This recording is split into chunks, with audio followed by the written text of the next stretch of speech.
Okay, so shall I start? Can you hear me from Indonesia? Yes? Okay. So I will start. This, I understand, is the final session of this class. And my lecture is 2 lectures crammed into one, so it's going to be a little bit busy. I'll try not to be to make you too dizzy. I am an anthropologist, and I work mainly in Thailand and Burma, or Myanmar, and I work with ethnic minorities on various topics such as ethnicity, religion, changing religion with changing society, or gender and family issues, these kinds of topics. So a little different from last medical doctor Matsubayashi sensei. But I think most of us,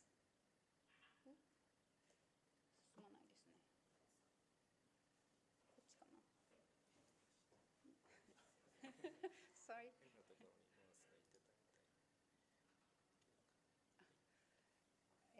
Most of us who have given lectures, I think all of us who have given lectures here, stand on the premise that not the very modernist paradigm that human beings as subjects, people work on nature as objects, rather than this modernist paradigm, which is also the paradigm of post-war development. We have stood on a different sort of premise that nature is the outcome of human-nature interaction, and to look at Southeast Asia, both the environment and society, the potentiality of the region is in the totality of environment, technology, institution, and I emphasize practices and values of people in society.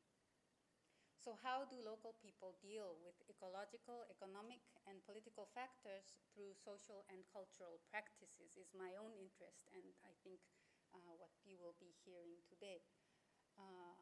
And when you talk about the local population, there are various agents now that we come across in the field, such as not only the larger state administration, but the local administration. There's been much emphasis on local administration in most Southeast Asian countries, including Indonesia and Thailand.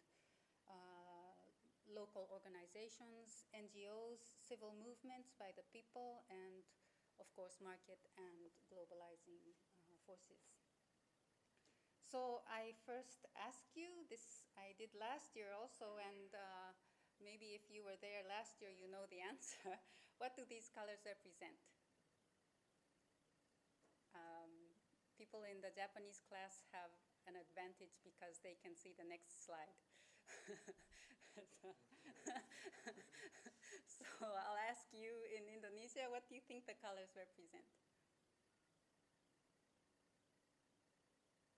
Any guess?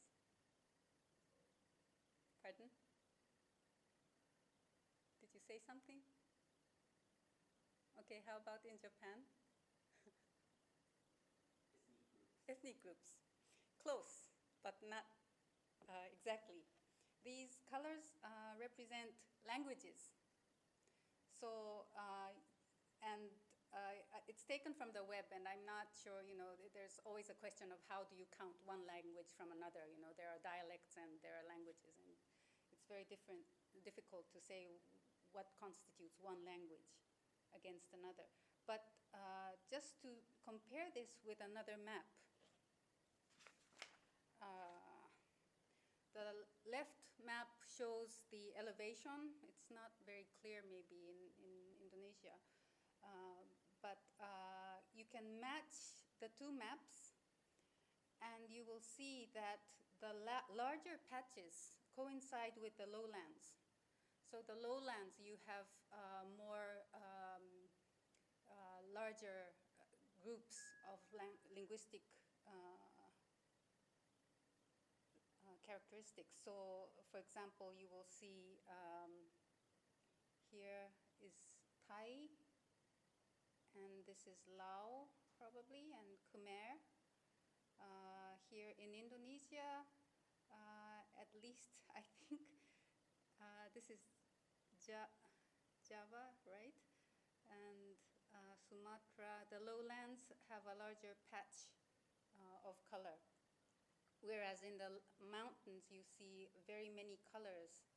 This, I think, the dark green here represents Karen group, which is what I am going to be talking about, and you will see that it crosses state borders between Thailand and Burma, and a lot of these groups cross state borders. Okay. So lowlanders are relatively homogeneous groups forming lowland states, while uplanders gradually become objects of state power and rule. So here you will see that in the late 19th century, you find state border lines are formulated or agreed upon by the powers of the time. So, okay.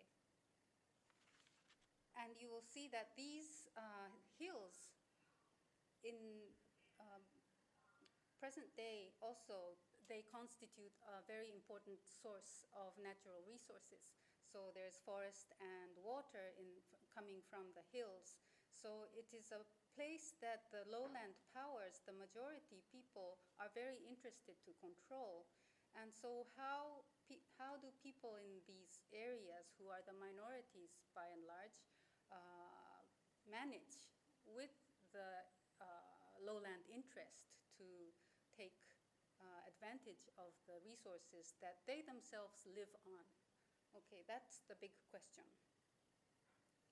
Now, this is a very classic dichotomy that is laid by mainland Southeast Asian scholars between the lowlands and the uplands. And as I said, the lowlands is where the majority state-forming population live, the state power, kingdoms are located, and they tend to be, or they are irrigated rice cultivators, and they live on tax. The kingdoms live on tax from the wet rice cultivation.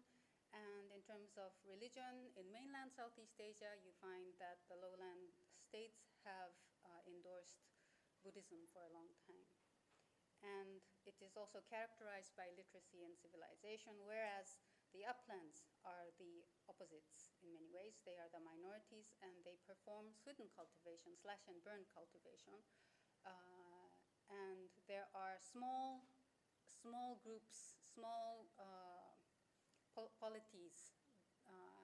At the smallest, they are on a village level, with chiefs governing local communities. And religion-wise, they are characterized as animist, non-Buddhist, and non-literate, uncivilized, and eventually headache for the lowland administration.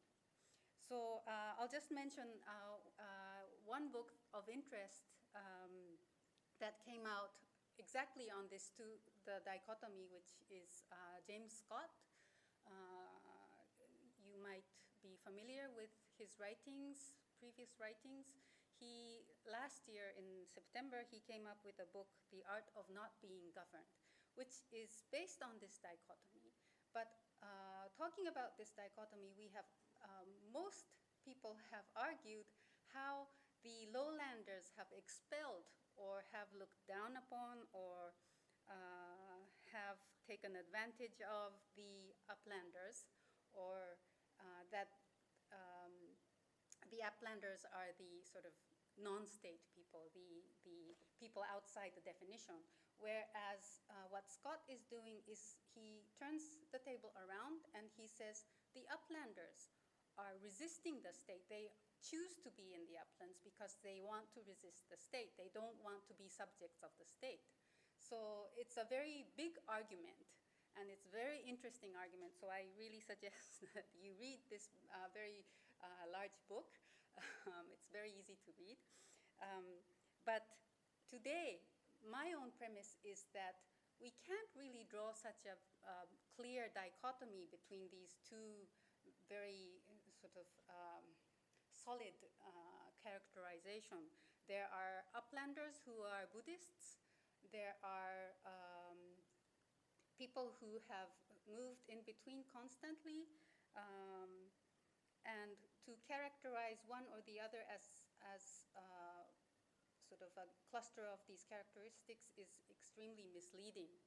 Also, another point is that the dichotomy itself was drawn from the viewpoint of the lowland powers. So it's, us against them kind of dichotomy. So we need always to be careful of who is defining whom. And always the power to define is in the hands of the people who are in power at the time. So with that, I move on. So today's lecture, I said, is cramming two lectures together because next week we have to quit class due to various schedules. I will be talking about two themes. One is subsistence activities and adaptation among minorities across state borders. I said that the state borders came later, and there are minorities who live across the state. So even though they live in very similar ecological settings and have very similar ecological adaptation, they have been under very different political or economic situations due to the state boundary and different things that are going on both sides of the boundary. And second, how in the face of the lowlanders, as I said, looking to the natural resources in the mountains, how then do the people in the hills or people in rich forests claim their rights to the resources for livelihood? Okay, so those are the two themes that I hope I can cover today. So I will be talking about people who are called Karen, as I said, who are have been my main focus of research for the past 2.5 decades. And the Karen people can really be characterized as people in between lowlands and uplands. And this is exactly why I chose to study these people, because it sort of gives reason to argue with the very solidified dichotomy. Okay, so who are the Karen people? They have a population of about 350,000 in Thailand, which is about 0.5% of the whole population in Thailand, whereas majority of them, of Karen speakers, language speakers, live in Burma, Myanmar, said to be more than 3 million, which is 1/10 of the population. And they speak a language which is neither Burmese or Thai. It's a Tibeto-Burman language called which constitutes a group on its own called the Karenic group. And under the Karenic group, there are many dialects, and the biggest dialects are the Sgo and the Po, which are found both in Thailand and Burma. And the areas they cover is, you see this river, which is the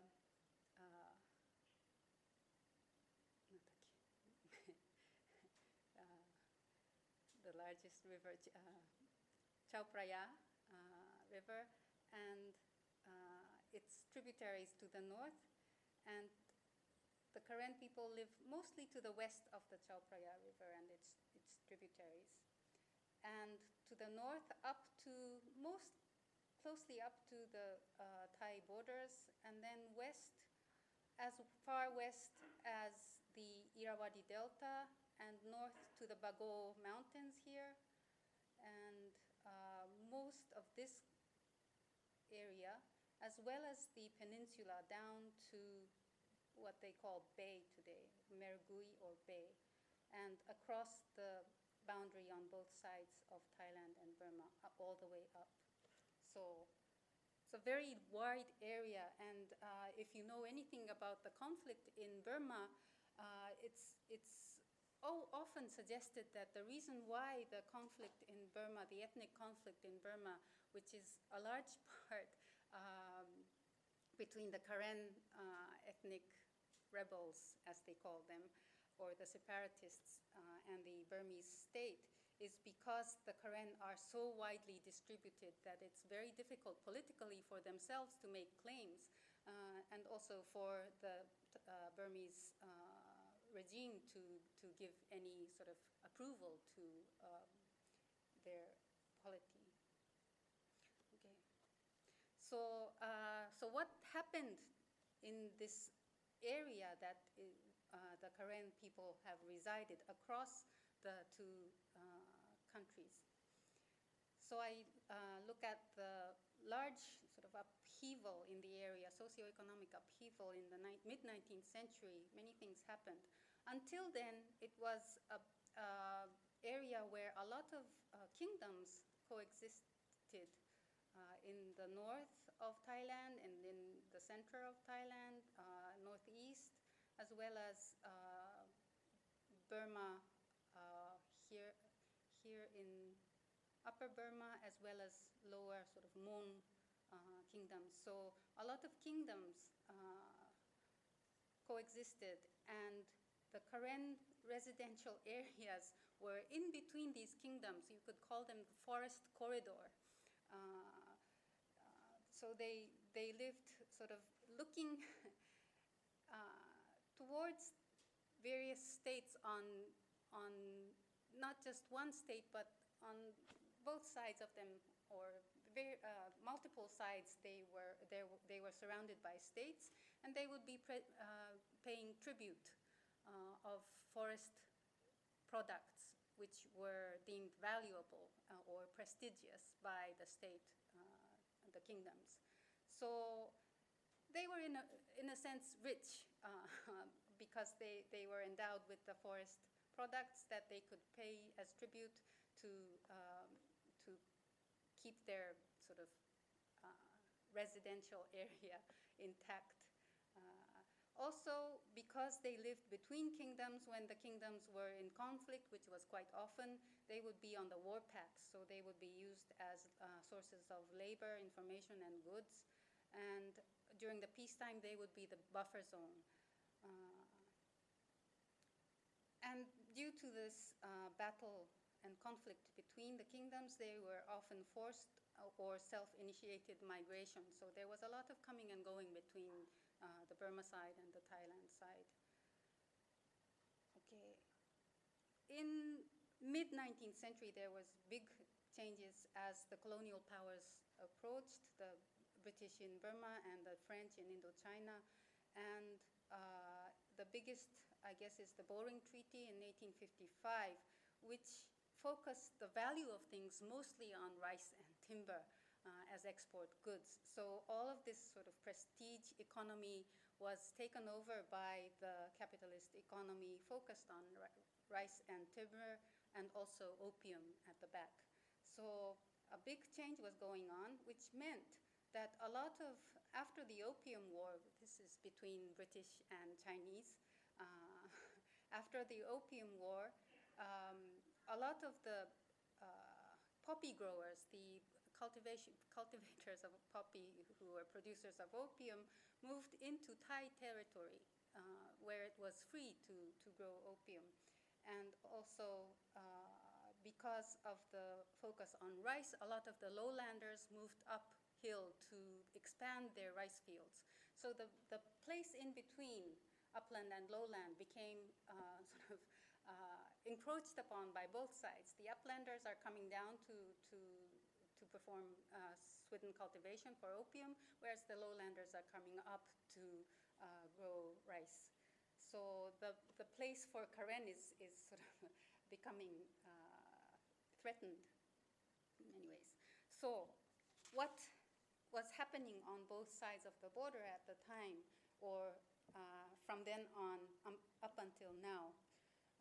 I will look at both the Burma side and the Thai side. And the Burma side, this is from the Bago Mountains, which I pointed out in the previous map. It's in the middle of Burma, and very, very expansive teak forest. You cannot see the end of it. And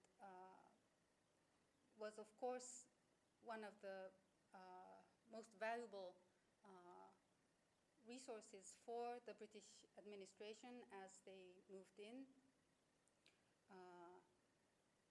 And one of the things that they launched upon very early of their colonial administration was forest administration.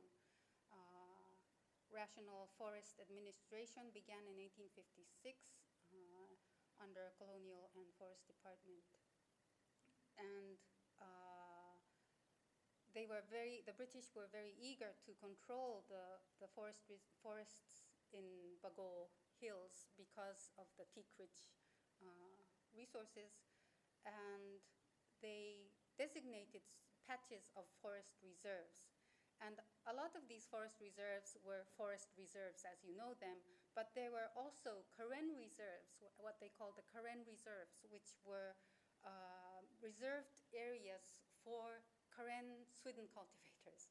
Now this was a big compromise for the British administration. They had tried to control the Swidden cultivators, but because of this the huge expanse of land, it was really not possible with the very meager personnel.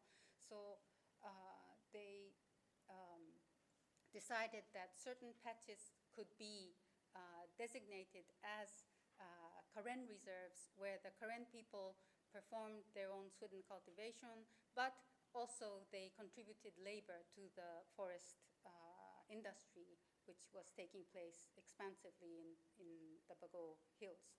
So this was the beginning of the Karen Reserve, which actually has continued until today.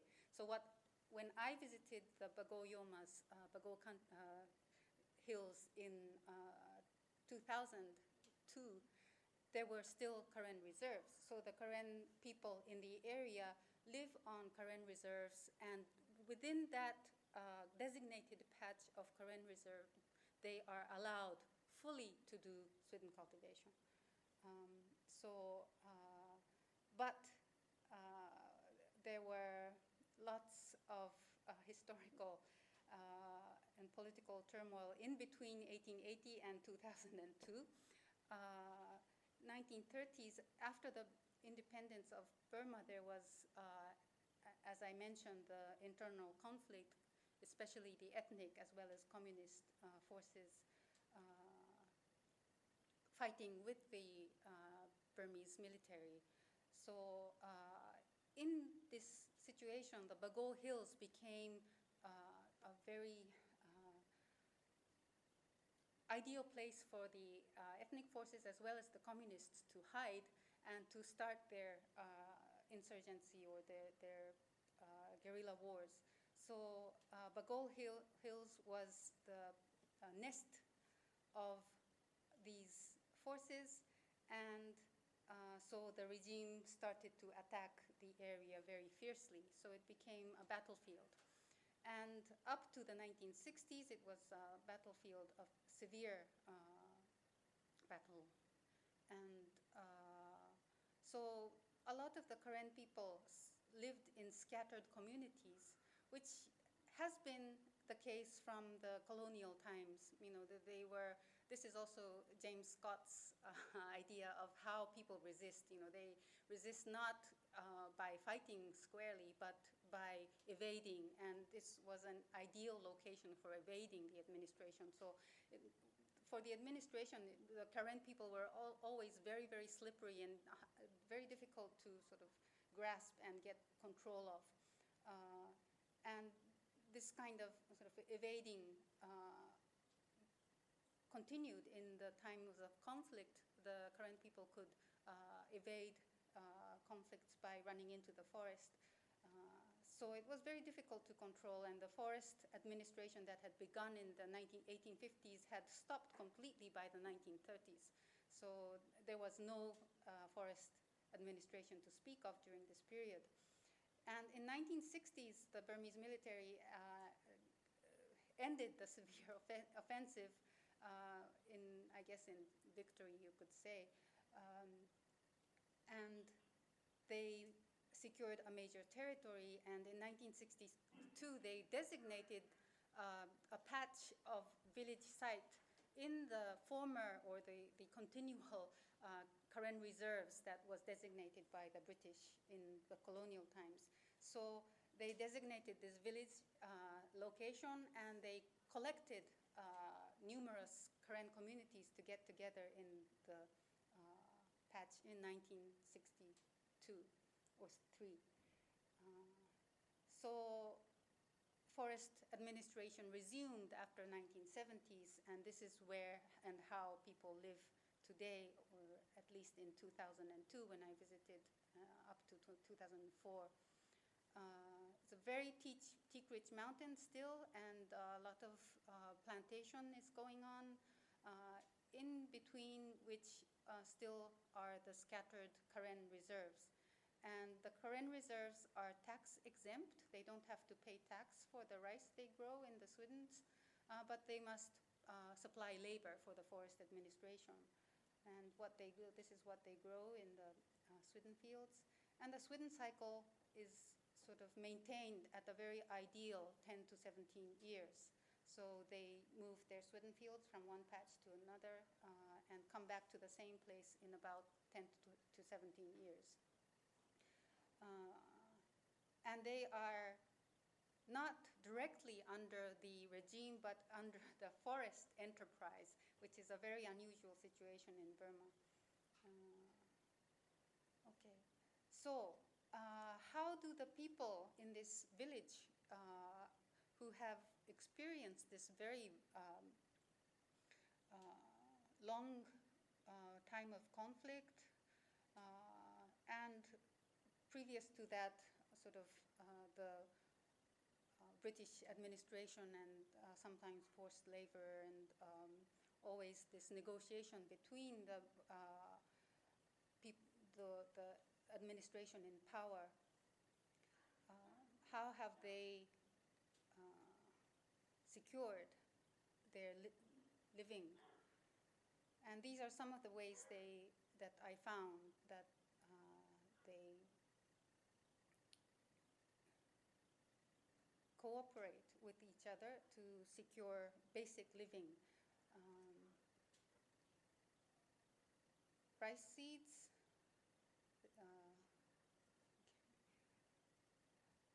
I'll talk about the rice seeds later. Labor exchange. Swidden cultivation is extremely dependent on labor. Land you can, at least in this community, you can say if you have 4 hands of labor in your household, you can secure a certain amount of land from village sort of meetings. So the very important thing is that you have labor in your household. And if it happens that you don't have enough, then you can count on certain kinds of exchange or help from your basically your very close kin, but also from friends. Or at the final stage, you could hire from among your villagers.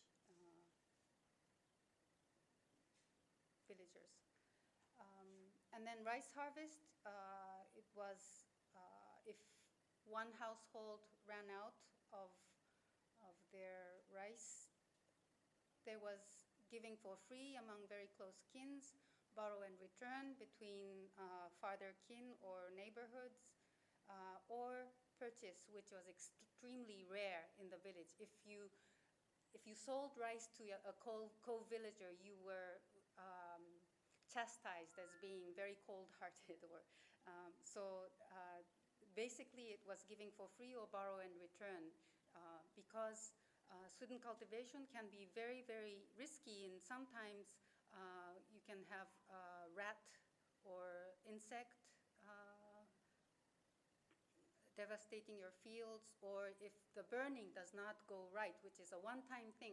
You burn your fields one day on a very ideal day. If it doesn't burn well, that will directly affect the harvest from the field. So it is a very risky enterprise, although you are supplied with enough land that you want. So the risk is always compensated by this kind of system within the village. Also, sharing of meals. If you are close kinsmen, you can depend on each other to be sharing meals at times of crisis. Also, village membership, which is something I'll come to in the next slide. One very curious thing that I found was that there was a very strong stress on handing down things from the mother to the daughter's household. So the rice seeds, first of all, there were about 10 varieties of local rice in the village, and each household had at least 3 varieties of rice that they grew in the fields. They had 3 varieties. One was sticky rice and glutinous rice, and 2 were non-glutinous kinds. And the 2 non-glutinous kinds one would be the fast-growing, and the other would be the slow. So they would be mixing different types in their field, but from mother to daughter, they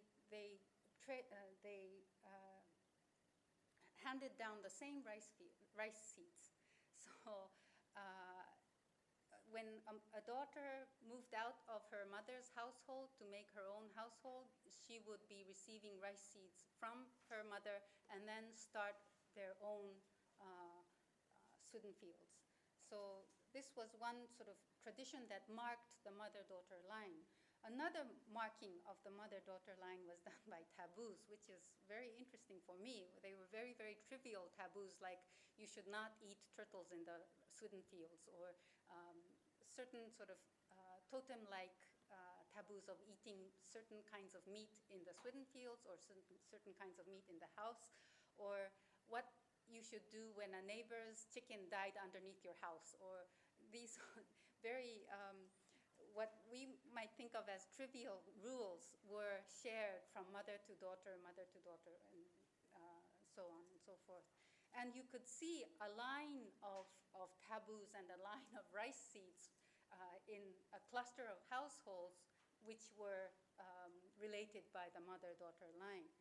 And they married out also from the village into different communities in the Bago Hills. So you could see in between villages this kind of line of tradition cutting across villages. And it's merely symbolic in many ways, but it also maintains a certain memory among the people that they are tied with this certain household, which is in the other village over the other valley or something. Anyway, so this became extremely important at times of, for example, the state would suddenly, like in 2 months' notice, say, we are building a dam, so you must relocate. This happens now, even, or it's more frequent now because the state is building more dams right now in the Bago Hills. And a lot of relocation is taking place in the hills. And what do you do when you say in 2 months you have to move? You might be waiting for the harvest in the fields, but you're not allowed to wait for that. So one of the big securities is this sort of line of relatedness cutting across villages. And so, for example, in this case, these people in the dotted line have moved from another village which was relocated because of a dam construction, and they came to this SN village that I was looking at because they were related through this line. Their mother's brother had married into SN village 25 years ago, so they have cousins, an uncle and cousins in the village. So the whole of them moved in, and when they moved in, they can be introduced by Mr. K to the village headman, and the headman would say, if you are a relative of K, we will accept you. And once they are accepted as a household in the village, they have the right to cultivate swidens. So this is one very basic security, form of security, which is, as I said, marked. A lot of the relatedness is marked and memorized, even though it is a very far spread out kin group, because it is neither patrilineal or matrilineal. It is a cognatic society where the mother's line and the father's line is equally important, so you have multiple cousins all over the place, which spreads out so much that it's hard to keep memory, whereas because of certain measures, the memory is kept intact. Okay. So it's roughly what was observed in Bago Hills, which is, as I said, a very conflict-ridden place and a very, very special or not very ordinary place in a way, because they are under the forest industry, not the Burmese regime, but because of their strategic position in the very rich forest. Okay. So what then was happening in Thailand at this juncture, and since then, what has happened in Thailand? Okay. This is a village that was close to my own study village, and it is now known as a Thai village. It's a lowland Thais village. But in the 1940s, there were both Karen and Thai living in the village, and the Thai were mostly wet rice field cultivators, also doing some swidden, and the Karen were mainly rice fields, doing rice fields in the swidens, growing rice in the swidens. In the 1950s, as I said, gradually there were encroaching or coming in of other hill people who were also performing swidden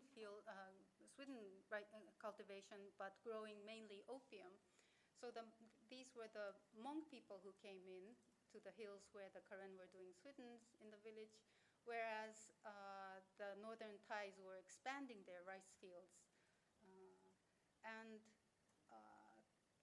since the Hmong were selling their opium for value, and they had the money, they were able to sort of buy over both the swidden lands as well as the labor of the Karen people in the area. Also, the Karen people who had become impoverished, some of them became addicted to opium, impoverished, and so a lot of them sold their land, rice fields, out to the Thais. And into the 1970s, the northern Thais, the Thais in the village began to grow garlic and soybeans because there were roads that were constructed in the area. It was the age of development in Thailand. A lot of roads were built into the hills, and because of the roads improvement, they were able to transport more products, and garlic and soy began as lucrative crops.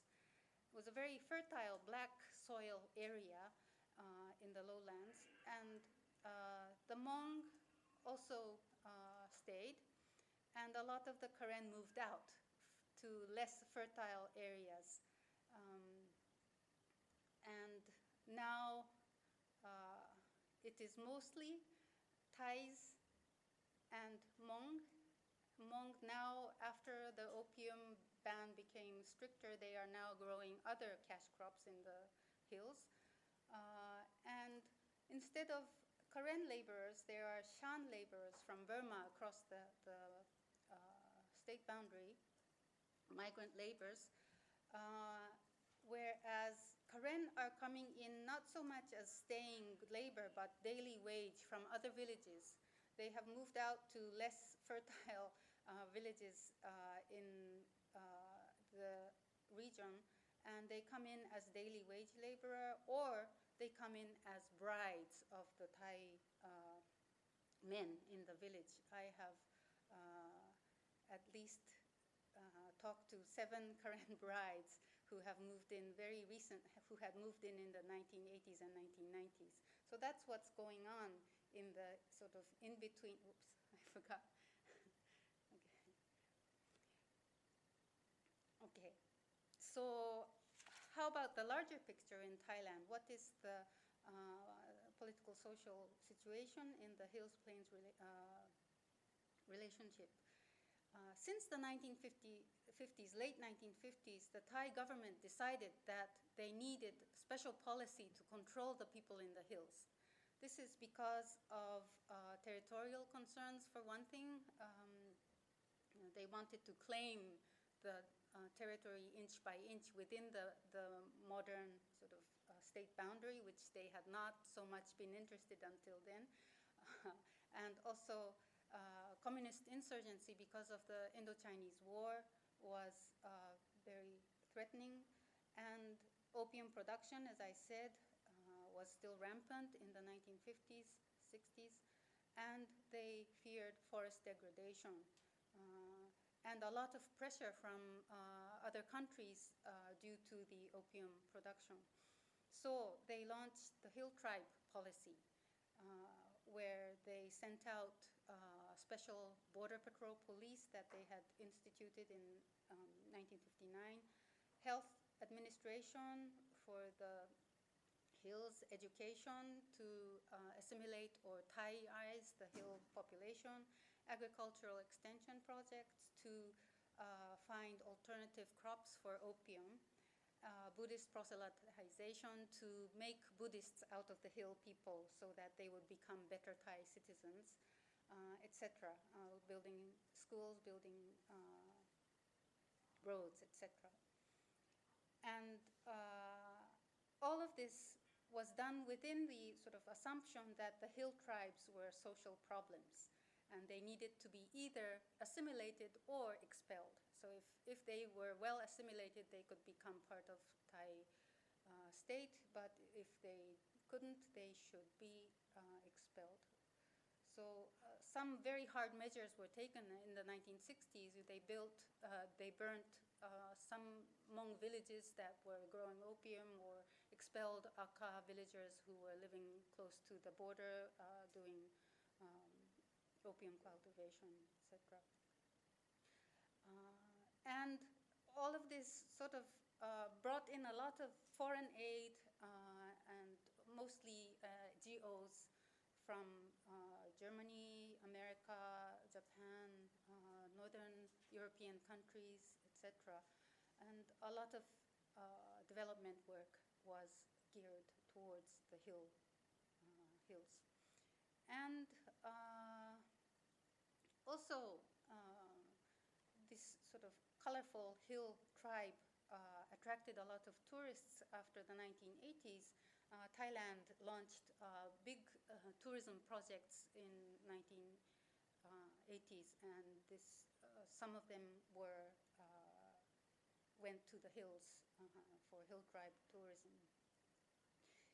A big turn came in 1989. There was a big flooding in southern Thailand in 1988, and people began to realize that they needed to control the water and forest resources, and sort of a national debate culminated in the ban on forest cutting in 1989, and this started to affect the hill population into the 1990s.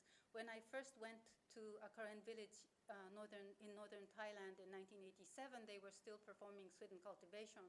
In 1995, they had stopped all swidden cultivation and had turned completely to wet rice cultivation because of the ban. Okay. What was the law in Thailand regarding land and forest? The most modern land law still has fundamental sort of continuity up to today is 1954 land law. Forest administration began much later than Burma in 1899 by nationalizing all of the forests. But the early forest administration was, just like in Burma, towards extracting forest resources. How can you control and gain interest from the forest extraction? Whereas into the 1980s, forest policy began to take interest in conservation, and this culminated, as I said, in the 1989 logging ban. Now, logging ban for the swidden cultivators their life depends on the forest, so any control of their access to forest resource is detrimental to their livelihood. So how can minorities who are labeled as forest encroachers and destroyers effectively make claims to the natural resources that they have lived on? And I will talk about two cases or two ways that they have fought for their own rights to the natural resources, starting from 1990s up till the 2000s. And this is one case that was taking place very close to my own field. Let's see, going back to the map. This is Bangkok here, and this is the Chao Phraya River, which the tributary is passing through Chiang Mai and northwestwards. And this field site is very close to Mae Hong Son here, northwest of Chiang Mai, around this point. And the first case that I introduced is from there. Okay. What was happening was the government and forest industry under the government was planning a project of pine industry. There was a very rich pine forest in the area, and I guess pine was good for both paper as well as a very thin sort of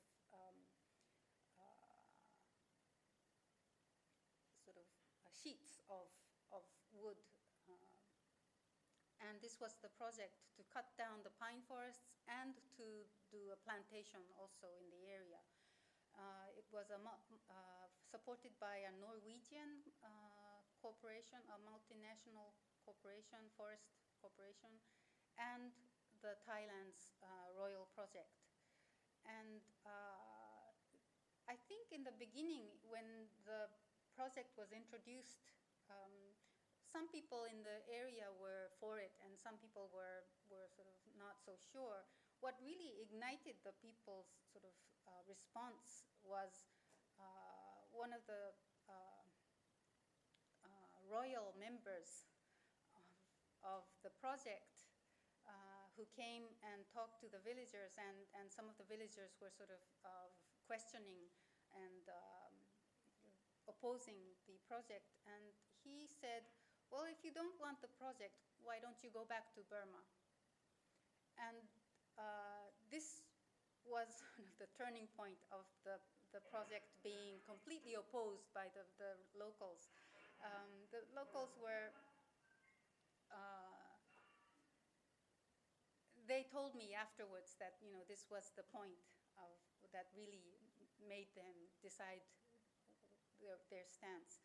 And as you see, they were told to go back to Burma, which is not where they come from. They come from this place, maybe 3-4 generations back, or even further, they might be from Burma, but they themselves claim that from their ancestors they lived in this land, and they were the ones who have preserved the pine forest as they are now.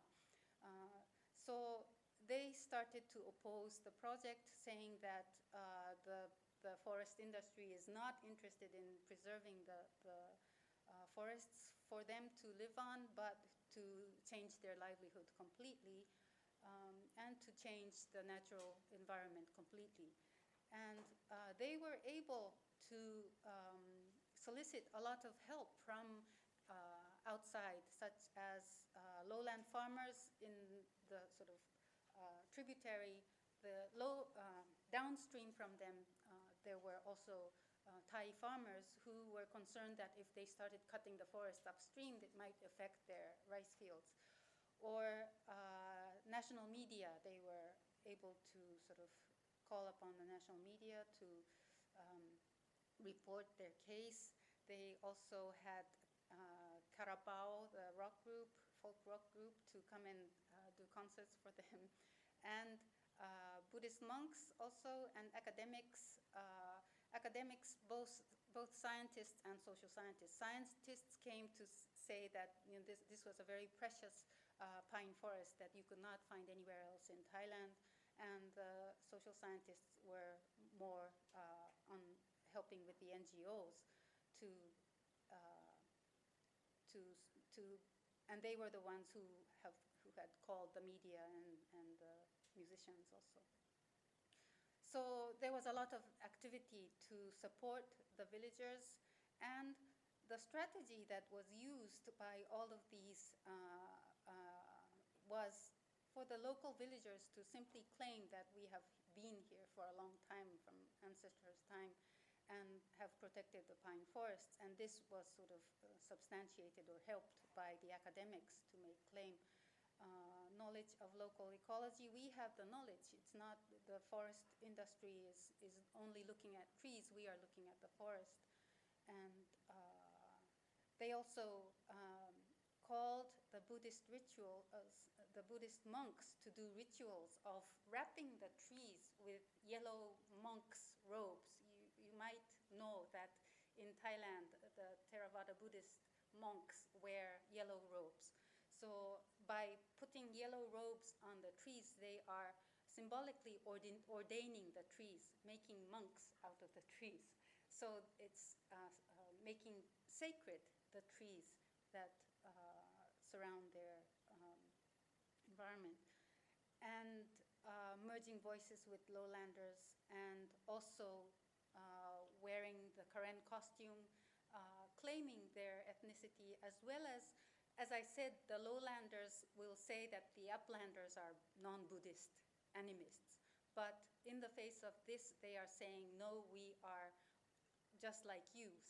We also have Buddhist beliefs, And also, they are sort of talking back to the stereotype of uplanders as forest encroachers. They are saying, no, we have been preserving the forest. We are the ones who know how to preserve the forest. So these are some of the strategies that were supported by the media and went out, and it ended in victory.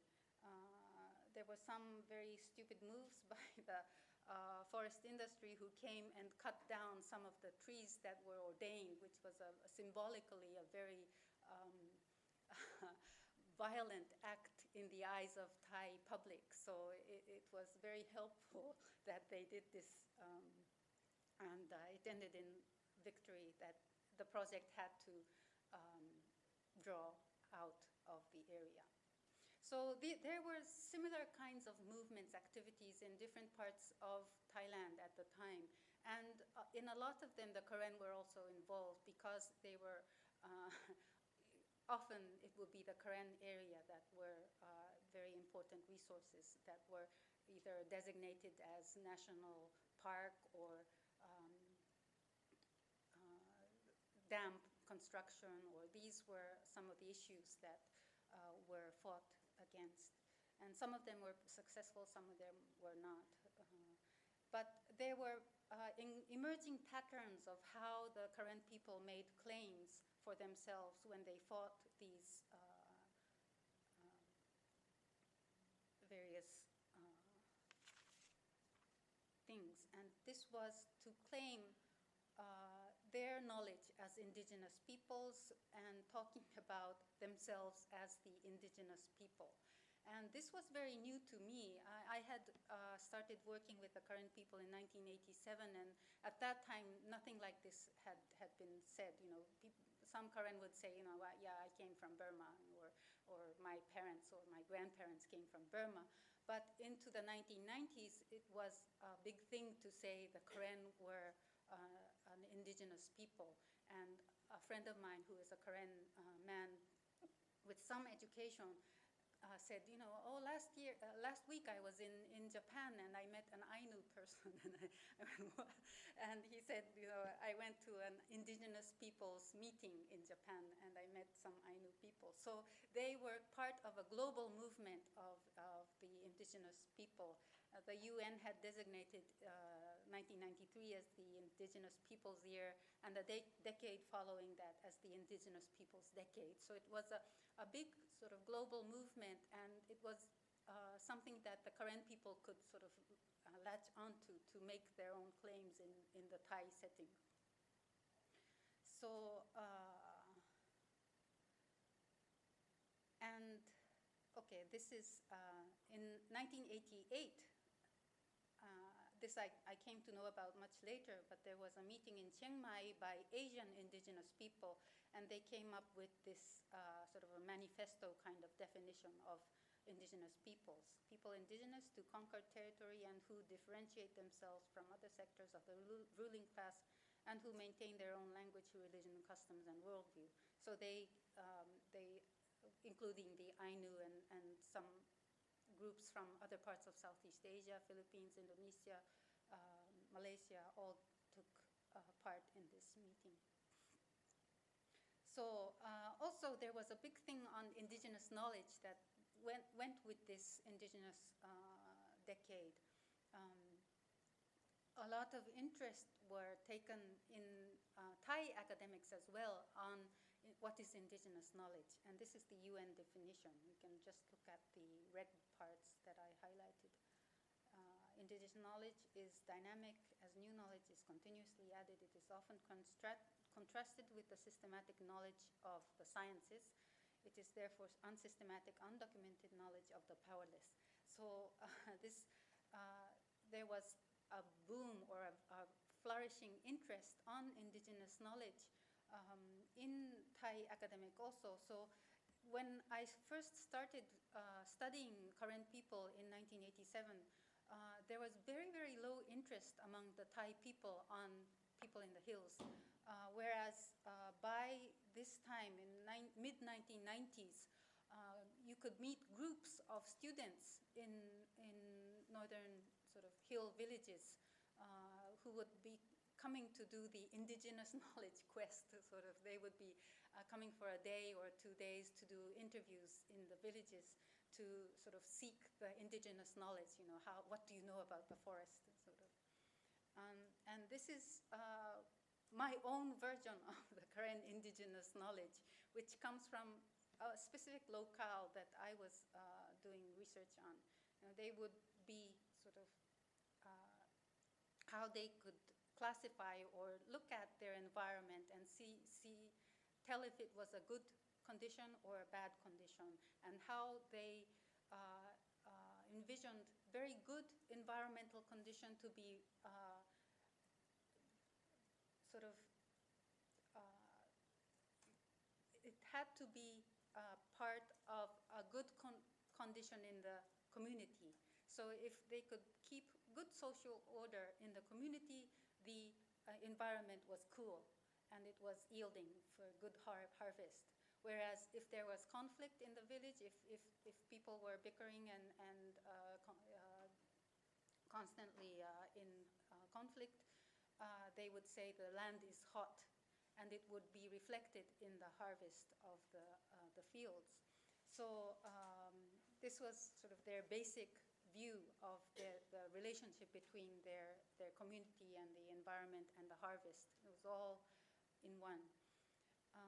Another, they were classifying how they were classifying their forests, some of which were fit for Sweden, some of which were not. For example, Gunamut is the female forest, and they would say not just elevation, but elevation and the sort of the closeness to water source, the source of the water, rendered some forests extremely damp and dense. And this they called the female forest, which was not for sweetening. Whereas Gunupa, which is the male forest, was also quite dense, could be quite dense, but less wet, drier forest, and this was okay to sweeten. So there were different ways that they classified the forest based on the soil, the dampness, and the tree types, and the density. And certain patches would be good for Sweden and others would not. And these kinds of things all came into these books that began to be published a lot in the late 1980s, early 1990s. Some of them are by NGOs, Thai NGOs. Some of them are by Karen themselves.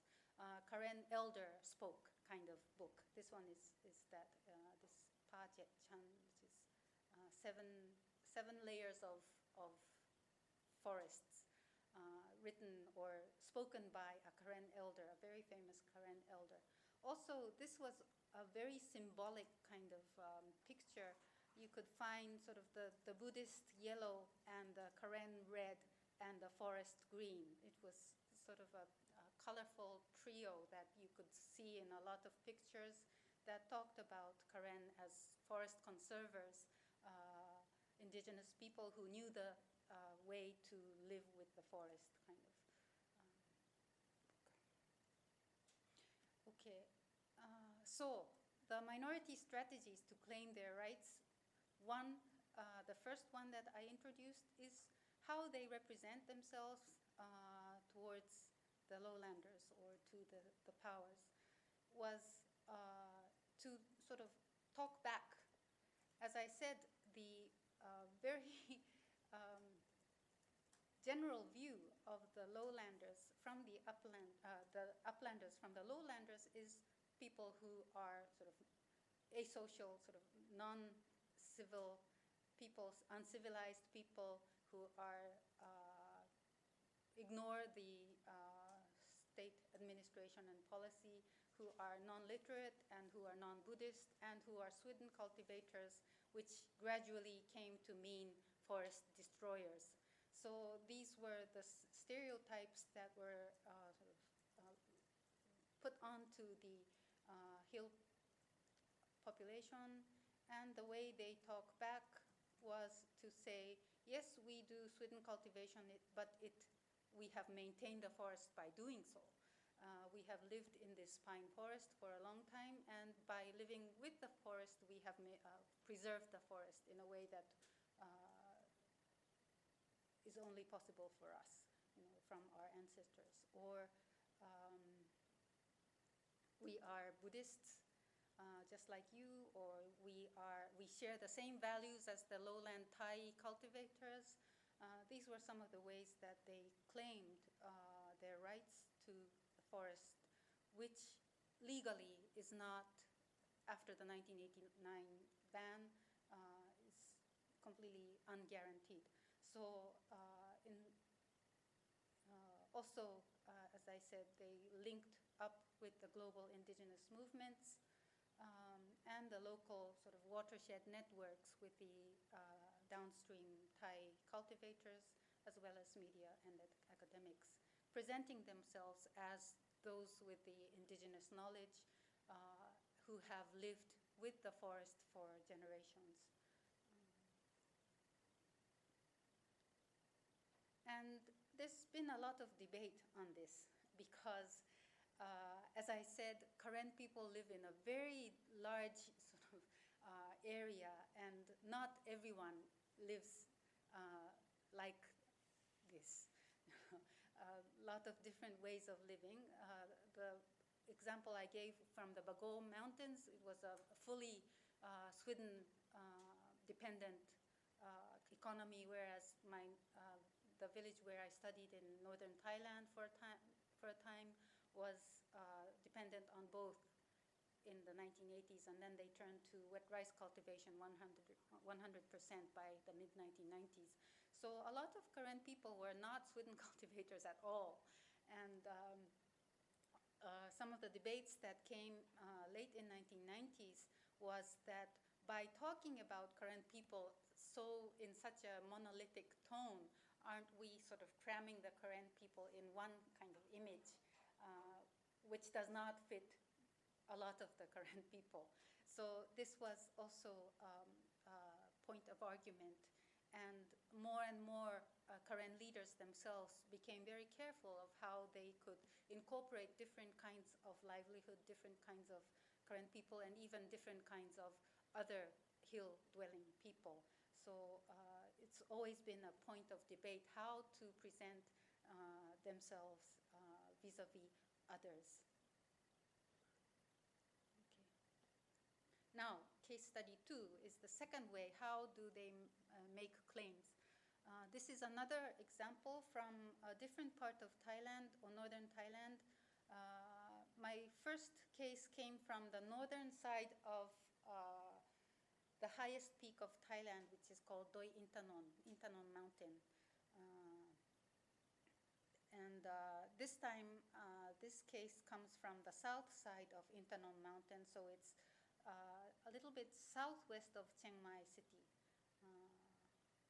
This is the Intanon Mountain, and the deer marks are the national parks. There were, at this time, 3 national parks around the Intanon Mountains. And this case is a village which was involved in ecotourism of the Doi Intanon National Park. So when did it become national park? It was much later than the village founding. So it was, at least the village as it is now was founded in 1947, as they say, although they had settled in the area in 1890s in small communities around the area, performing Swidden cultivation. It was consolidated into an administrative unit in 1947, and the royal project arrived in 1970. As I pointed out, after the 1960s, there were a lot of projects in the mountains. And this was part of it. And 1972, it was the earliest of the Thai national parks. It's the Doi Intanon National Park, designated in 1972, and then expanding after that gradually. So as the national park entered, and there was a lot of control by the national park as well as the forest administration, the Forest Ministry of Forestry behind the national park. So they were forced by 1980s to abandon shifting cultivation even before the forest cutting ban in 1989. So it's a special area in that it is designated national park rather than other areas that were affected only after 1989 to stop Swidden cultivation. So now, as I went to see the village in 2004, they were making livelihood on irrigated rice cultivation and cash crops such as coffee, strawberries, cabbage, flowers, and fruits. And this is the sort of scenery from the village. You can see it's very scenic, and it's very, very accessible from Chiang Mai. You can get there in 2 hours by car, so it's a very ideal spot for tourism. And this is the ecotourism hut that the villagers built. Okay. The National Park office is actually right across from this village. And in 1999, they started to say, why don't we start ecotourism business in this area? And and it would be a way for villagers to gain supplementary income. This is the administrators speaking, the national park people. It would be a way of controlling illegal encroachment in the forest, such as hunting. And it would be a way to disseminate authentic knowledge regarding the Karen and correct public misunderstandings. So this is taking up the Karen sort of indigenous knowledge sort of discourse. And 4, to enhance environmental consciousness in the community. And this is, I guess, the vice national park leader who came up with the idea. And this is how it started. This is the entrance to the ecotourism village. Okay. So what do they do in the ecotourism? They show the tourists around the village.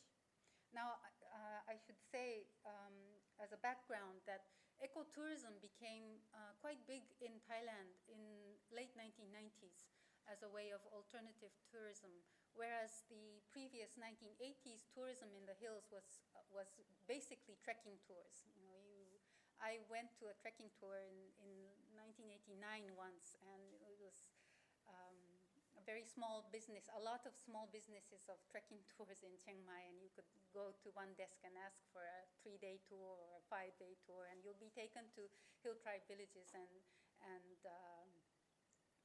my guide was a Lisu, which is another hill group, and he would be talking to, we would be taken around Karen, Akaha, Hmong, Lisu villages in 3 days. And he would be passing by one Lisu village, and he would say, the hill tribes do this and the hill tribes do that. It was very strange for me to hear a Lisu man talking to a foreigner, how hill tribes could be talked about in one sort of big lump. And this was, a lot of the hill trekking was this kind of more adventure than looking at the villages and the people's livelihoods. It was adventure, and it was sometimes opium smoking or whatever, a lot of sort of fun and sort of adventure rather than looking at hill culture. Okay, so compared to that, in the mid-1990s, with another boom of Thai tourism, the TAT, the Thai Authority for Tourism,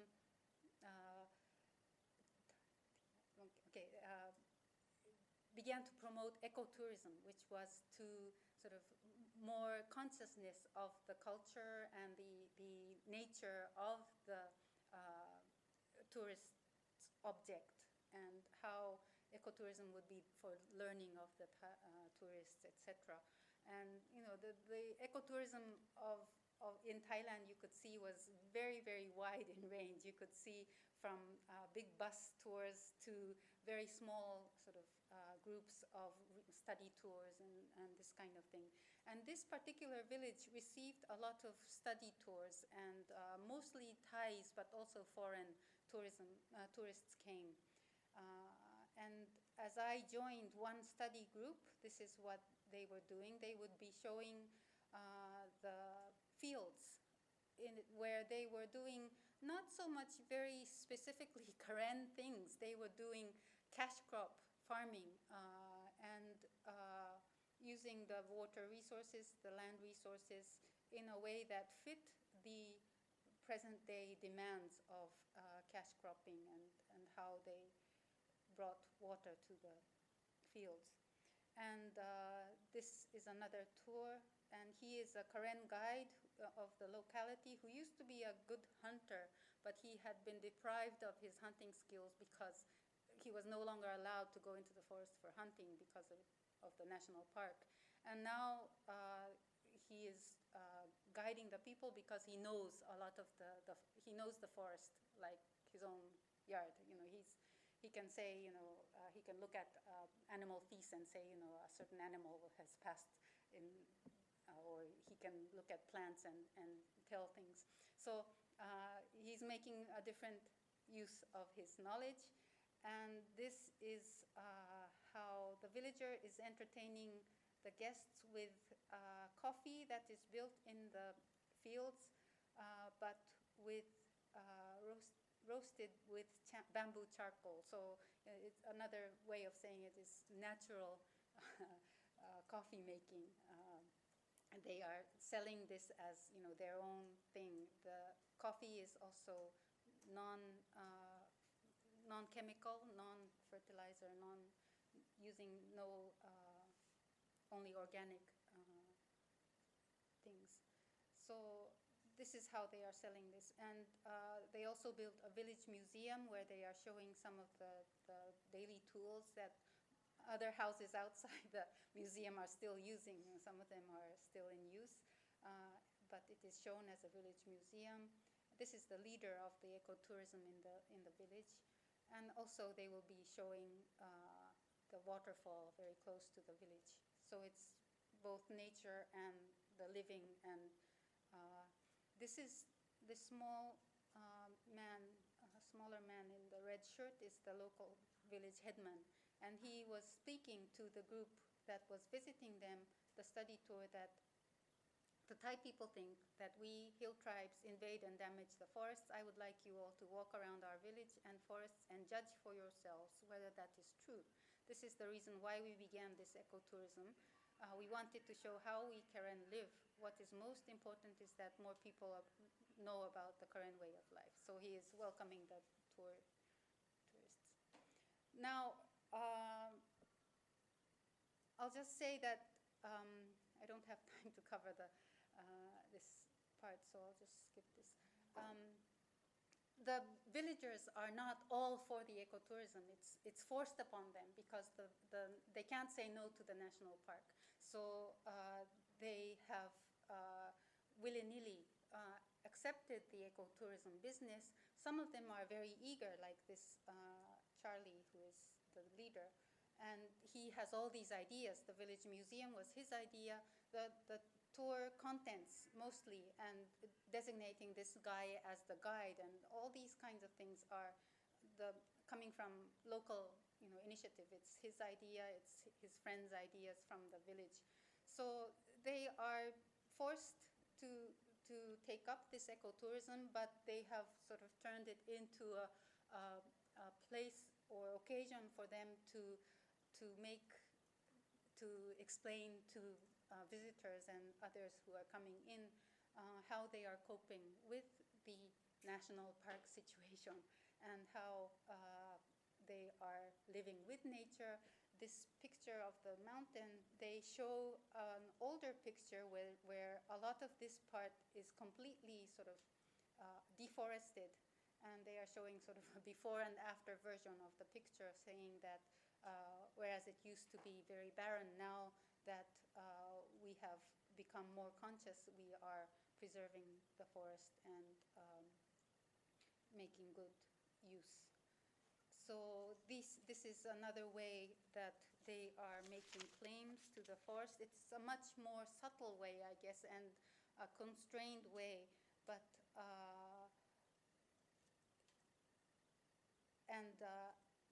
gradually a lot of more of the villagers are turning to the ecotourism. It doesn't make big money, but it does give small cash that is collected, like for putting up tourist. One night is 100 baht per person, or they would be helping at the huts to prepare breakfast or lunch or dinner, or they would be taking the guests out on tour like this guy. And so it will be small cash, very small cash, but it accumulates. And because of the good location, they attract quite a bit of regular customers. And so it is not unsuccessful, and it is a way to keep the national park happy. And I'll stop at that. So these were some of the ways that the people living in the forests, people living on the hills who are designated as minorities, forest destroyers, are making claims to the natural resources which the state power is also extremely interested to keep for themselves as their territory. Okay, so that's all for my lecture. If you have any questions.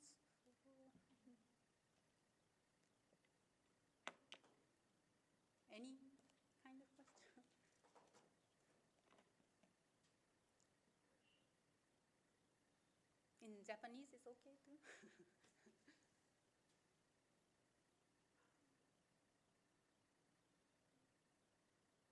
ちょうど時間なんですけど。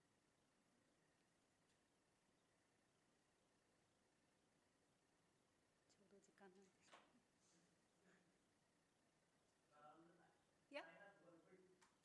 Yeah. Yes.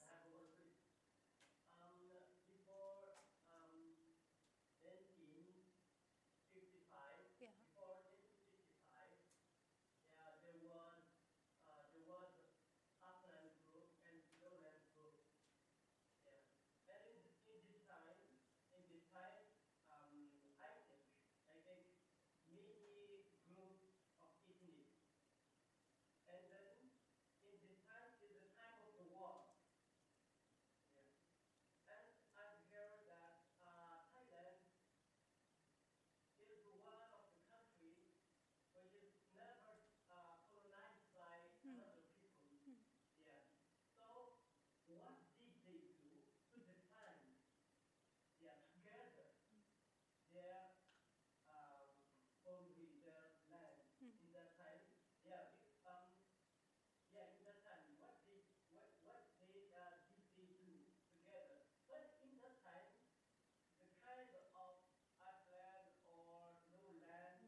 You mean between the people in the hills, among the people in the hills, was there any conflict over land?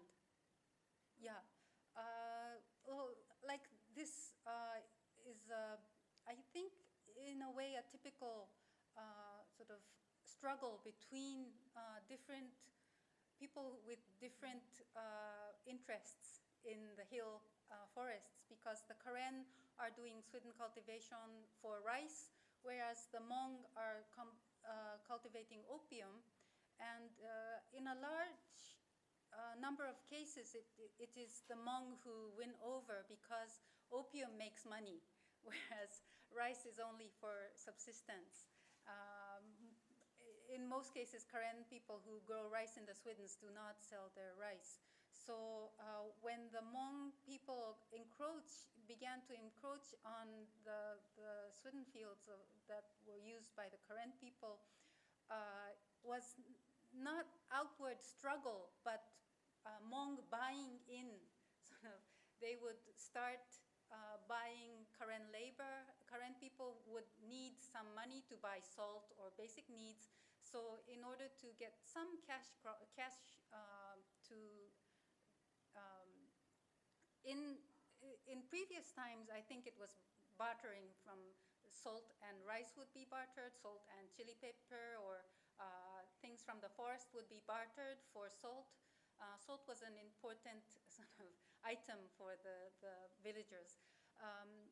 But into the 20th century, mid-20th century, things had to be bought with cash. And to buy with cash, they needed the money. And Hmong could provide the Karen with cash if they could get the labor from the Karen.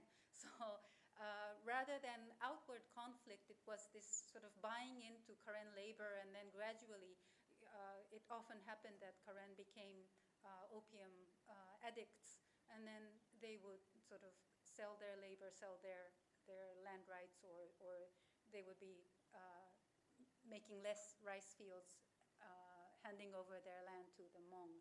And this was the kind of taking over of the hill land that was taking place mid-20th century.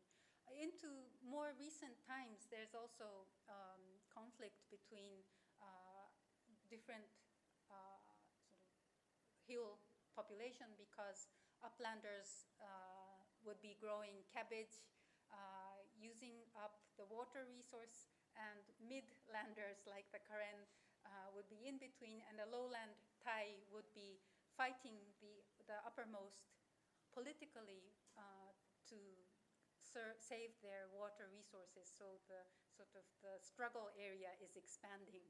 But now that kind of struggle is more politicized because some faction of the central Bangkok politicians would be supporting the Hmong saying, or the hill tribes saying, we need to help these hill population to make a living, and some politicians in Bangkok would be supporting extreme green environmentalists saying we should not allow those hill people to be encroaching on the forest. So the struggle that was happening in the hills has tended to expand into political struggle.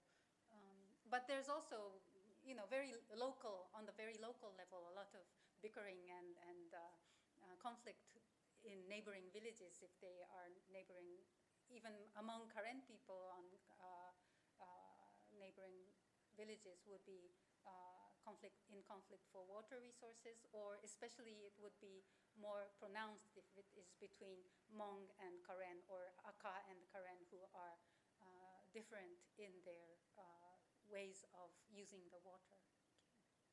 Did that answer your question?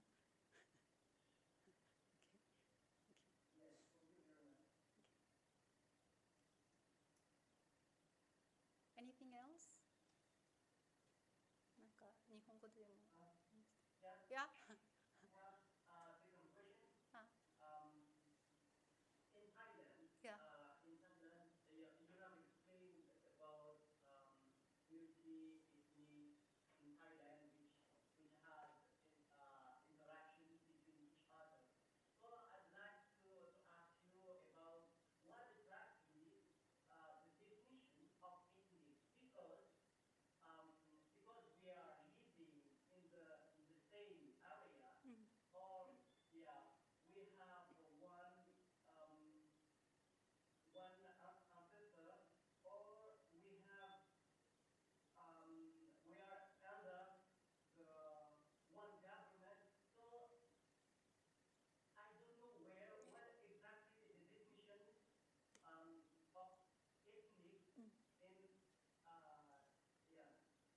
Okay, it's a very good question that I didn't deal with today. I think you can talk about it in very different levels. For example, in the socialist countries, the state would designate ethnic groups and say, in Vietnam, for example, we have, I forget the number, but we have like 83 ethnic groups, and they would list the ethnic groups. In Thailand, there is no such thing. It's not designated, we have certain number of ethnic groups in Thailand. It's not said that way. So there's no sort of top-down definition of which ethnic groups there are in Thailand. But when the hill tribe policy that I talked about in 1959 began, the hill tribe policy was carried out by the Ministry of Interior, and they designated certain groups as hill tribes, 9 groups of hill tribes. So this was one designation. And where did this come from? It comes basically from linguistic differences, but also differences that are recognized by themselves over long history. So Karen people, actually, they don't call themselves Karen. They call themselves Baganyo. And they would be called Karen by others. Or, it's mutual calling and a long history of this mutual relationship that gives certain groups a name or a title that it could be very local. Some Karen groups in this area might be called Baganyo. Some in this group might be called different things. And gradually, as the state consolidates, the naming and the title becomes consolidated. And Karen is actually a consolidated title given to Karen-speaking people in Burma by the British administration. And I hate to use this term actually, but there's no alternative because different groups of Karen people call themselves differently, and this is the only sort of general term that is used for them. But in that way, there's always this mutual recognition that becomes sort of consolidated and then recognized from the top, and then, voila, you have an ethnic group. And it's very right, as you say, to question a group as a group. It's never actually so essentially determined. Okay. Thank you very much. Okay. Anything else? Okay. So this will be the end of the class for the term. Okay. Thank you.